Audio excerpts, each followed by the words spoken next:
우리는 그동안 크고 무섭고 위협적인 동물들에 대한 영상을 정말 많이 만들어 왔죠. 그래서 오늘은 잠깐 그런 분위기에서 벗어나 보려고 합니다. 이번에는 보기만 해도 너무 귀여워서 참기 힘든 동물들, 안아주고 싶고 폭신폭신한 동물들에 집중해 보려고 합니다. 혹시 이 영상을 처음 보시는 분 계신가요?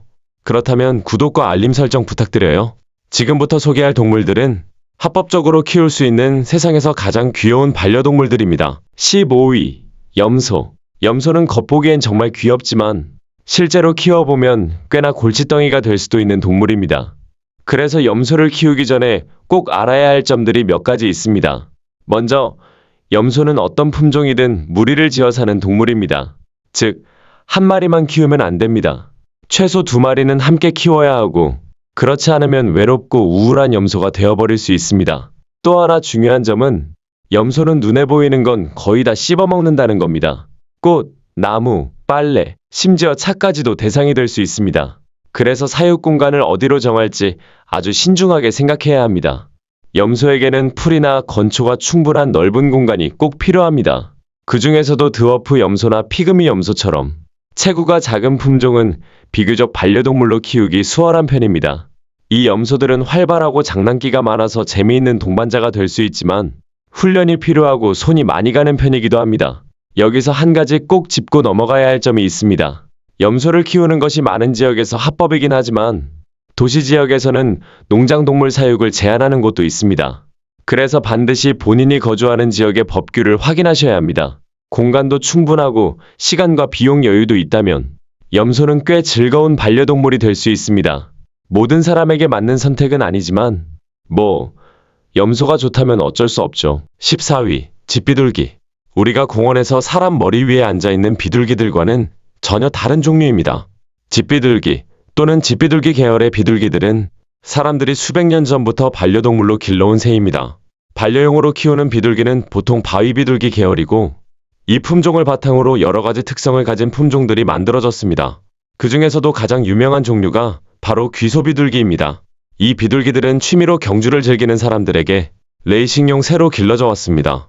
만약 비둘기 경주라는 조금은 독특한 취미에 관심이 있다면 이 귀소비둘기들이 바로 그 대상입니다. 귀소비둘기는 무려 최대 약 1000km 거리에서도 자신의 집으로 돌아올 수 있는 능력을 가지고 있습니다. 위성 내비게이션도 없는데 말이죠. 이 새들에겐 타고난 비둘기 전용 나침반 같은 감각이 있는 셈입니다. 이 뛰어난 방향 감각 덕분에 비둘기들은 역사적으로 전서구, 즉 전달용 비둘기로 사용되기도 했습니다. 전쟁 중에는 전장을 가로질러 중요한 메시지를 전달했고 그 공로로 훈장을 받은 비둘기들도 실제로 존재합니다. 집비둘기나 비둘기를 반려동물로 키우려면 쥐나 포식자로부터 안전한 단단한 사육 공간이 필요합니다. 깨끗한 물과 먹이, 그리고 충분한 공간도 반드시 갖춰줘야 합니다. 조용히 지켜보고 있으면 정말 흥미로운 동물이고 반려동물로는 다소 특이한 선택일 수 있지만 의외로 정이 많고 사랑스러운 동반자가 될 수 있습니다. 13위, 거북이. 거북이는 합법적으로 키울 수 있는 반려동물이긴 하지만 거북이의 종류에 따라 적용되는 법이 다르고 어떤 방식으로 입양해야 하는지도 지역마다 차이가 있습니다. 거북이 관련 법규는 나라별로 다르고 같은 나라 안에서도 주나 지역에 따라 다를 수 있기 때문에 반드시 본인이 거주하는 지역의 규정을 확인하셔야 합니다. 거북이는 정말 매력적인 반려동물입니다. 파충류이고 변온동물이기 때문에 자신의 체온을 조절할 수 있는 환경이 꼭 필요합니다. 자연 상태라면 햇볕 아래에서 일광욕을 하겠지만 실내에서 키울 경우에는 자외선 조명이 필수입니다. 그래야 체온 조절과 건강 유지가 가능합니다. 거북이에게는 햇빛이 드는 공간과 그늘이 함께 있는 야외 공간, 그리고 안전하고 편안하게 쉴 수 있는 장소가 필요합니다. 대부분의 거북이는 초식성이지만 일부 종은 야생에서 곤충을 먹기도 합니다. 기본적으로는 다양한 잎채소를 충분히 섭취해야 하고 먹이를 찾아다닐 수 있는 공간도 필요합니다. 거북이는 느리다는 이미지가 강하지만 의외로 짧은 시간 안에 꽤 먼 거리를 이동할 수 있습니다. 일부 종은 시속 약 5km까지 이동할 수 있습니다. 그리고 잘 알려지지 않은 사실 하나. 거북이는 땅을 파는 걸 아주 좋아합니다. 그래서 울타리를 잘못 만들면 땅굴을 파고 탈출해버릴 수도 있습니다. 거북이는 안아서 쓰다듬는 반려동물은 아니지만 옆에서 보고 있으면 자연스럽게 웃음이 나오는 정말 개성 강한 동물입니다. 한 가지 꼭 기억하셔야 할 점은 거북이는 최대 100년까지 살 수 있다는 사실입니다. 그러니 만약 연세가 있으시다면 유언장에 거북이 계획까지 넣어두시는 게 좋을지도 모르겠습니다. 12위. 타란툴라. 사람에 따라 아주 멋진 반려동물이 될 수도 있고 반대로 최악의 악몽이 될 수도 있습니다. 거미를 무서워하느냐 아니냐에 따라 완전히 갈리는 동물이죠. 이 크고 털 많은 거미들은 의외로 키우기 쉬운 편에 속합니다. 청결하고 조용하고 비교적 온순한 성격을 가지고 있어서 집안에서 함께 살기엔 생각보다 부담이 적은 편입니다. 다만 타란툴라는 이국적인 동물이기 때문에 일반적인 개나 고양이와는 다른 전용 사육 장비와 조금 특이한 먹이가 필요합니다. 타란툴라는 20년 이상 살 수 있는 동물입니다. 그래서 한 마리를 들인다는 건 상당히 긴 책임을 진다는 의미이기도 합니다.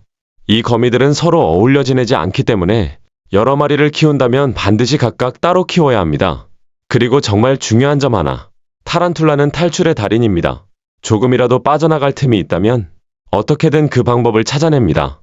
만약 동거인이 거미를 무서워한다면 심장마비를 유발하지 않기 위해서라도 아주 안전한 사육장을 준비해야 합니다. 만약 안고 쓰다듬을 수 있는 반려동물을 원하신다면 타란툴라는 적합하지 않을 수 있습니다. 물론 어떤 주인들은 타란툴라가 몸 위를 기어다니는 것도 전혀 문제없다고 말하긴 합니다. 하지만 이 동물들은 꽤 아픈 독성 물림을 할 수 있고 위협을 느끼면 미세한 갈고리 모양의 털을 날릴 수도 있습니다. 이 털이 피부에 박히면 가렵고 불편해지는데 마치 선인장 가시에 찔린 것 같은 느낌이라고 보시면 됩니다. 11위. 돼지. 배우 조지 클루니는 한때 맥스라는 이름의 미니 돼지를 키운 것으로 유명합니다. 촬영장에도 이 돼지를 데리고 다녔다고 하는데 현장에 있던 사람들은 꽤 즐거웠을 것 같네요. 다만 이 반려돼지는 클루니의 여러 연애 관계를 끝내는데 한몫했다는 소문도 있습니다. 그는 분명 수많은 미녀들보다 돼지 친구를 선택했던 것 같죠? 솔직히 말하면 그럴 만도 합니다. 사실 돼지는 정말 훌륭한 반려동물입니다. 가장 큰 문제는 보통 크기입니다. 많은 사람들이 이 돼지는 미니 돼지라서 절대 커지지 않는다라는 말을 듣고 작은 새끼 돼지를 데려오지만 어느 순간 보니 그 귀여운 돼지가 계속 자라서 결국 집에서 품바와 함께 사는 상황이 되어버리는 경우가 많습니다. 그리고 침대 이불은 전부 돼지가 차지하죠. 그럼에도 불구하고 충분한 공간과 많은 사랑을 줄 수 있다면 돼지는 정말 훌륭한 반려동물이 될 수 있습니다. 돼지는 매우 똑똑해서 강아지처럼 배변 훈련도 가능하고 목줄을 하고 산책하는 것도 배울 수 있습니다. 다만 돼지는 관리가 조금 까다로운 편입니다. 우리가 흔히 돼지는 뭐든 다 먹는다고 생각하지만 실제로는 정해진 전용 사료 식단이 필요합니다. 사람 음식만 먹이면 건강에 문제가 생길 수 있습니다. 미니 돼지라면 하루에 먹는 양이 몇 킬로그램 정도로 많지 않을 수 있지만 만약 예상보다 훨씬 크게 자라버린 돼지라면 하루에 약 3kg 이상의 먹이를 먹을 수도 있습니다. 그리고 그 결과는 당연히 엄청나게 냄새나는 돼지 배설물입니다. 10위. 히아신스 마코 앵무. 이 반려동물은 전문적인 반려동물 경험이 있는 사람에게나 어울립니다. 이 아름다운 새는 절대 만만한 상대가 아니고 사실상 풀타임으로 새를 돌보는 일이라고 생각하셔야 합니다. 히아신스 마코 앵무는 아주 넓은 공간이 필요합니다. 게다가 이 새들은 자물쇠 따기의 달인이자 탈출 전문가이기 때문에 적절한 새장을 찾는 것 자체가 쉽지 않습니다. 보통 새장 하나로는 부족하고 방 하나를 통째로 내어주는 수준이 필요합니다. 이쯤 되면 왜 풀타임 관리가 필요한지 감이 오실 겁니다. 이 새의 크고 갈고리 모양의 부리는 상당히 강력한 도구입니다. 그래서 반드시 훈련이 필요하지만 다행히도 히아신스 마코 앵무는 학습을 좋아하고 사람과의 교류를 즐기는 편이라 훈련 과정 자체는 비교적 재미있는 편입니다. 이 새들은 주인과 함께 보내는 시간을 정말 중요하게 생각합니다. 충분한 관심을 받지 못하면 금방 떼를 쓰거나 문제 행동을 보이기도 합니다. 솔직히 그럴만도 하죠. 히아신스 마코 앵무는 모든 앵무새 중에서도 가장 큰 종입니다. 몸집은 거의 흰머리 수리와 비슷한 크기까지 자랄 수 있습니다. 훈련도 잘 되고 사람과 강한 유대감을 형성하는 훌륭한 동반자가 될 수 있지만 저 크기를 한번 보면 이 반려동물이 얼마나 큰 책임을 요구하는지 바로 알 수 있습니다. 9위. 킹카주. 이 독특한 반려동물은 허니베어라는 별명으로도 불립니다. 외형 때문에 원숭이처럼 보이기도 하지만 실제로는 너구리나 레서판다와 더 가까운 동물입니다. 킹카주는 중앙아메리카와 남아메리카의 열대우림이 원산지인 이국적인 야생동물입니다. 일부 지역에서는 킹카주를 반려동물로 키우는 것이 합법이지만 미국 내에서도 주마다 다르고 다른 나라에서는 불법일 수도 있습니다. 그래서 이 동물을 들이기 전에는 반드시 법적 허용 여부를 철저히 확인해야 합니다. 솔직히 말해서 야생동물을 가정환경에서 키운다는 것 자체가 조금은 불편하게 느껴질 수도 있습니다. 개인적으로는 파리스 힐튼이 이 동물을 반려동물로 키웠다는 사실이 괜히 경고등을 켜게 만드는 것 같기도 합니다. 여러분 생각은 어떠신가요? 킹카주는 늘 가방에 들어가는 작은 강아지들과는 전혀 다릅니다. 이 동물들은 나무 위에서 살며 넓은 공간을 자유롭게 돌아다니는 데 익숙하고 먹이도 매우 다양합니다.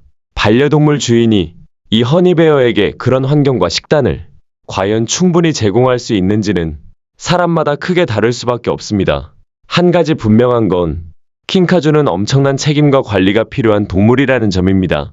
유지 관리가 매우 까다롭고 먹는 것도 지저분하게 먹는 편이며 배변 훈련은 거의 불가능에 가깝습니다. 그러니까 파리스 힐튼이 키운다고 해서 그게 좋은 선택이라는 뜻은 아니라는 거죠. 8위, 다람쥐 원숭이. 보세요. 정말 귀엽죠? 다람쥐 원숭이는 외모만 보면 사랑스러운 그 자체입니다. 하지만 이 귀여운 외모 뒤에는 꽤나 귀엽지 않은 습관들이 숨어 있습니다. 원숭이를 반려동물로 들이기 전에 이 부분은 꼭 알고 계셔야 합니다. 1960년대와 1970년대에는 다람쥐 원숭이가 반려동물로 엄청난 인기를 끌었습니다. 당시에는 소유에 대한 큰 제한도 없었죠. 하지만 1975년 이후로는 미국으로 다람쥐 원숭이를 수입하는 것이 불법이 되었습니다. 그럼에도 불구하고 미국의 일부 주에서는 여전히 반려동물로 키우는 것이 합법인 곳도 있습니다. 사실 이 규제가 생긴 건 그다지 나쁜 일이 아닙니다. 영장류를 키운다는 건 정말로 엄청나게 어려운 일이기 때문입니다. 원숭이는 기본적으로 배변 훈련이 거의 불가능합니다. 그래서 대부분의 경우 기저귀를 채워야 합니다. 누군가는 그 기저귀를 갈아줘야겠죠. 그리고 안타깝게도 기저귀를 찬다고 해서 모든 문제가 해결되는 건 아닙니다. 맞습니다. 원숭이는 실제로 배설물을 던집니다. 그리고 아무리 그건 예의가 아니야라고 말해도 절대 말을 듣지 않습니다. 이 작은 원숭이들은 관심도 많고 요구도 많습니다. 충분히 놀아주지 않으면 바로 불만을 터뜨립니다. 이 다람쥐 원숭이는 정말 상대하기 까다로운 관객 같은 존재입니다. 그리고 화가 나면 짜증만 내는 게 아니라 뭔가를 던질 준비도 되어 있습니다. 7위, 카피바라. 카피바라는 세상에서 가장 큰 설치류입니다. 코가 둥글고 순해 보이는 외모 덕분에 상당히 귀여운 동물로 알려져 있죠. 반려동물로서 최악의 선택은 아니지만 주의할 점이 분명히 있습니다. 카피바라는 미국 일부 주에서만 사육이 허용됩니다. 지역에 따라 허가나 면허가 필요할 수도 있고 아예 금지된 곳도 있습니다. 그래서 입양을 고려한다면 반드시 지역 법규를 먼저 확인하셔야 합니다. 카피바라는 혼자보다는 무리를 지어 사는 걸 선호합니다. 그래서 한 마리보다는 두 마리 이상 함께 키우는 것이 훨씬 좋습니다. 또한 이 동물들은 상당히 넓은 공간이 필요하고 무엇보다 물에 들어갈 수 있는 수영 공간이 꼭 있어야 합니다. 발에 물갈퀴가 있어서 수영을 아주 잘합니다. 카피바라는 어릴 때부터 사람 손에 길러지면 꽤 성공적으로 길들일 수 있습니다. 필요 조건만 제대로 갖춰준다면 가정 환경에서도 비교적 잘 적응하며 지낼 수 있습니다. 먹이는 비교적 단순한 편입니다. 주로 풀과 건초를 먹으며 이빨이 계속 자라기 때문에 건초나 나무를 갉을 수 있는 환경이 꼭 필요합니다. 그래야 치아 상태를 건강하게 유지할 수 있습니다. 만약 큰 카피바라가 부담스럽다면 관리 난이도는 훨씬 낮지만 귀여움은 그대로인 기니피그를 대안으로 고려해 볼 수도 있습니다. 6위, 친칠라. 이 크고 귀여운 귀를 가진 폭신폭신한 설치류, 친칠라는 정말 훌륭한 반려동물이 될 수 있습니다. 다만 일반적인 반려동물과는 조금 다른 유형의 반려동물이라고 보셔야 합니다. 강아지나 고양이처럼 행동하길 기대하면 조금 당황하실 수도 있습니다. 친칠라는 시간을 두고 천천히 친해지면 사람에게 아주 잘 길들여지고 주인과 깊은 유대감을 형성하기도 합니다. 앞에서 소개한 여러 동물들과 달리 친칠라는 충분한 관심과 사랑만 있다면 한 마리만 키워도 비교적 잘 지낼 수 있습니다. 친칠라는 남아메리카가 원산지이며 활동량이 많은 동물입니다. 주로 해질 무렵과 새벽에 가장 활발하게 움직입니다. 이 동물의 털은 산악지대의 추위를 견디기 위해 아주 두껍고 부드럽게 발달했습니다. 그래서 반려동물로 키울 때는 더위에 특히 주의해야 합니다. 너무 더우면 건강에 심각한 문제가 생길 수 있습니다. 친칠라는 장난기가 많아서 다양한 장난감이 필요하지만 문제는 뭐든지 씹는다는 점입니다. 먹으면 안 되는 물건은 절대 주지 않도록 주의해야 합니다. 또 하나 중요한 특징은 친칠라는 모래 목욕을 즐긴다는 점입니다. 이건 단순한 취미가 아니라 특별한 털을 건강하게 유지하기 위해 꼭 필요한 행동입니다.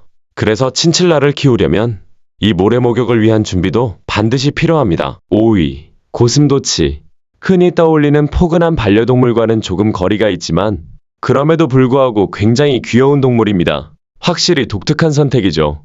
그렇다면 고슴도치를 반려동물로 키울 수 있을까요? 아니면 더 정확히 말해 키워도 되는 걸까요? 고슴도치는 기본적으로 야생동물입니다. 원래부터 반려동물로 길러지도록 개량된 동물은 아닙니다. 물론 일부 사람들은 고슴도치를 전문적으로 번식시켜 키우기도 합니다. 실제로 고슴도치에게 아주 좋은 환경을 제공하며 행복하게 키우는 사람들도 존재하긴 합니다. 하지만 문제는 이 귀여운 동물들을 키우는 데에는 상당히 현실적인 어려움이 따른다는 점입니다. 고슴도치는 일반적인 반려동물보다 훨씬 많은 관리가 필요합니다. 그리고 사람과 함께 사는 환경이 본래의 생태와 잘 맞지 않는 경우도 많습니다.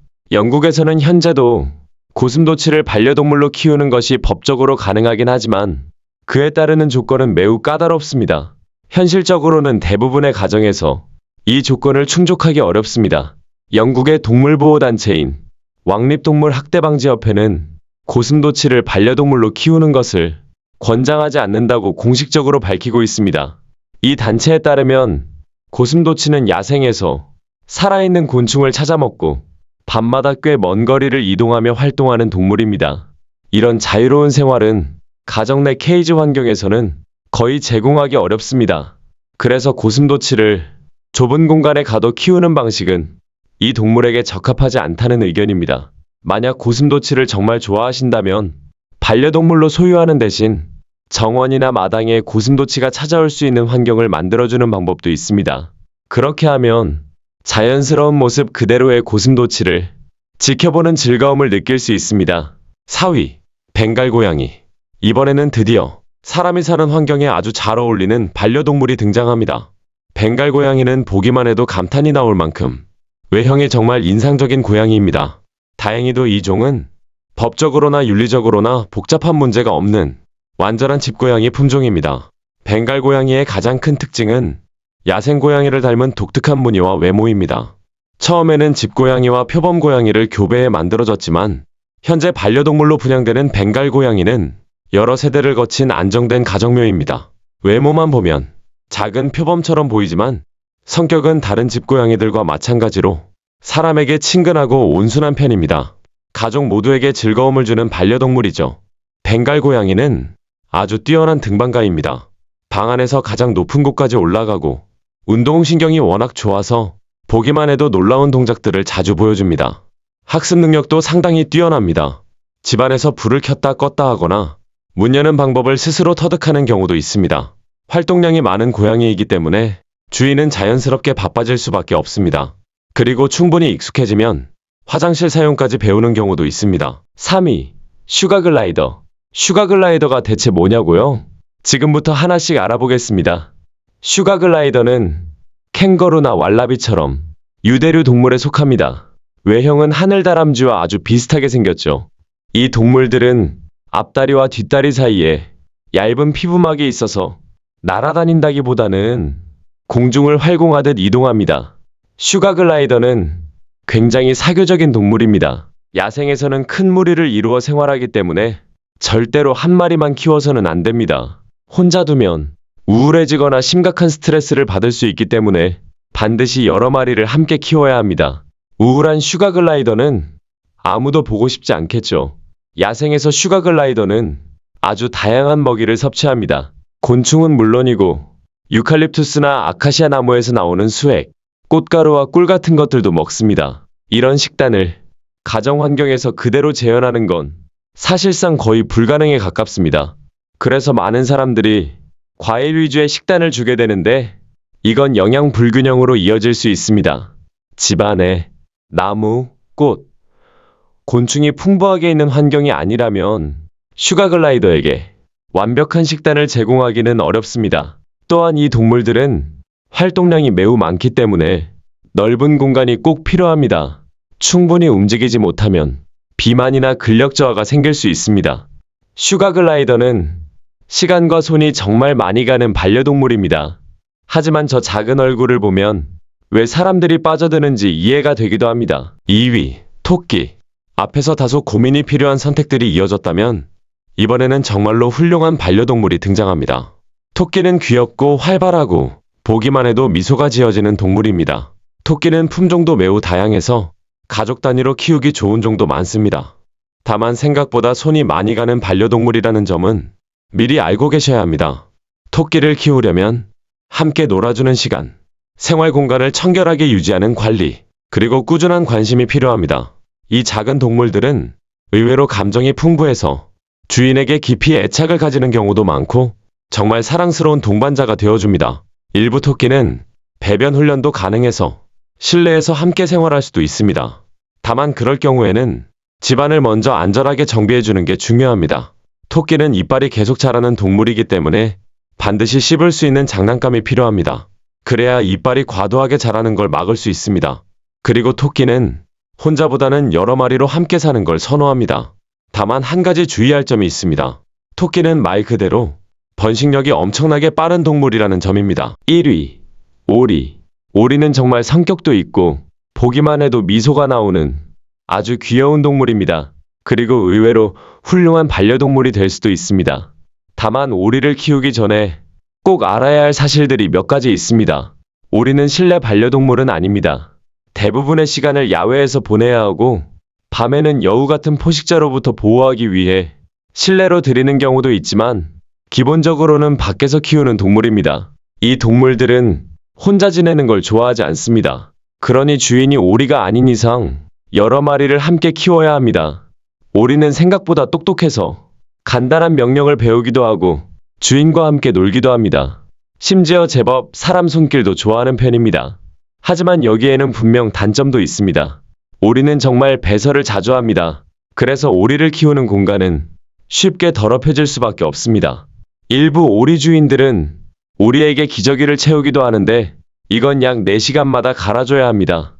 솔직히 말해서 오리에게 기저귀를 채워야 한다면 그 동물이 정말 당신에게 맞는 반려동물인지 다시 한번 생각해 볼 필요가 있습니다.